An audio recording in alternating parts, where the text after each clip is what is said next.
Now, if you have verified that this PCB plate works, you can take your booster cell and make sure so no cables are in front of the connector here. And then you can align this connector with this one, without the shell. Also, please disconnect the RGB strips to the booster cell, so we don't accidentally short something.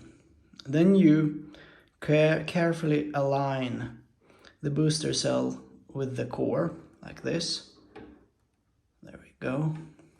You can press it against the core, and now click this power button. See? So it starts. Now we carefully remove it backwards. There we go. See, the fan is still spinning. Now this way you can verify that the PCB over here works. If it does not work, that means it is broken. So yeah, please give it a try and let me know how it works.